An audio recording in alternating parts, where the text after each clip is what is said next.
And I'm going to teach you how to brainstorm and execute your passion project that will actually make you stand out. I can't tell you the entire process because that's for our paid program, but I'm going to just try my best to summarize it for you. And then if you need additional support, we can do that inside our bootcamp program. Okay. Okay, so by now you know that you need a strong passion project to stand out. So maybe you came up with a couple of ideas, but you're like, oh, is it good enough? Is it not? Like, who do I ask? Or maybe you feel really confident and excited about your idea that you created, but then you're like, oh, I'm so busy. Like, I can't do this right now, right? You know, kind of like the gym thing. Did you guys ever do this before?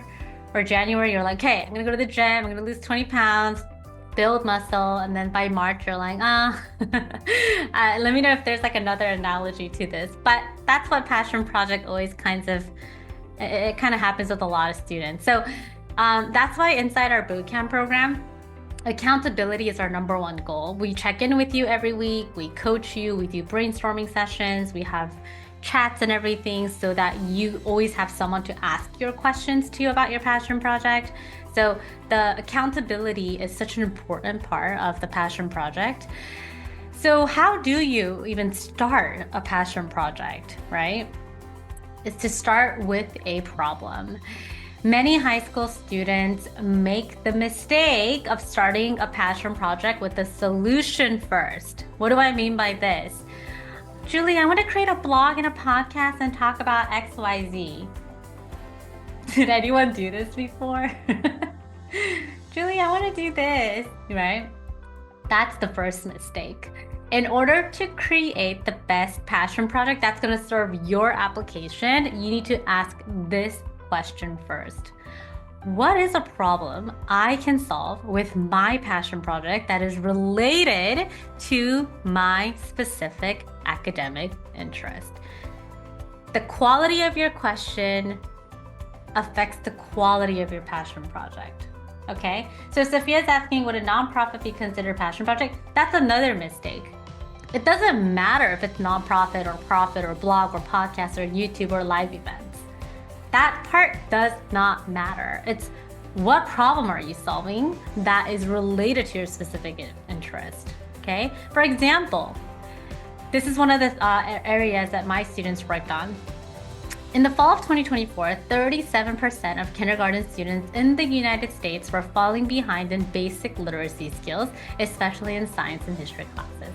We start with problem first, and then we get really creative with it. Now, the second question is then who is your target audience?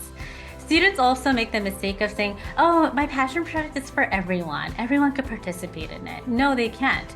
In order to make your passion project unique, we need to narrow down your target audience to a specific group. That way, we can make even a bigger impact for a targeted audience. Make sense? So one of my students who got into Cornell University, she also talks about how the passion project she created helped her get into Cornell, but oh my gosh, guess what? She's actually turning it into a real business and continuing it at Cornell University. So when you do start a passion project that is done right and has a very solid foundation, then you can continue it. So many of my students who graduated from our program, they messaged me and emailed me saying, Julie, I shared my passion project during my interview for an internship and I got it. Like, it's going to become a part of you. We're not just doing this to get into college, okay? And nowadays, in today's time, you need something of your own. You need some kind of a portfolio, and passion project is the best way to do it. So case study number one, this is our student who completed our bootcamp program. GPA is 4.0 unweighted, SAT score of 1470.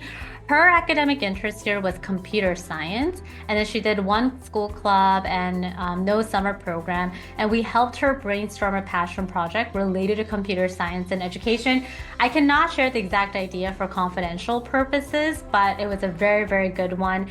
And then Using the computer science passion project, she also landed a research position with the comp sci professor at NYU. So that is one of the case studies. And so you can kind of see that like we didn't do too much, but we did create a very, very good passion project. And that got her into Columbia University as a computer science major. This student case number 2 has 2 Bs and 1 C and remaining As. Did not submit SAT or ACT at the time.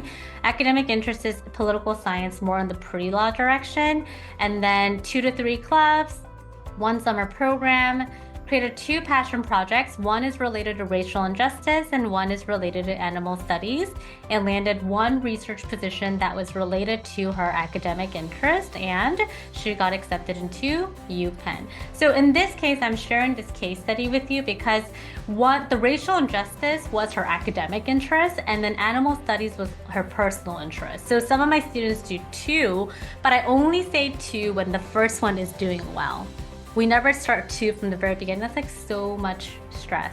So anyway, her mom messaged me saying she got into UPenn. Her passion project created under your guidance was a part of her application. Just wanted to express your gratitude for all of your coaching and support to her.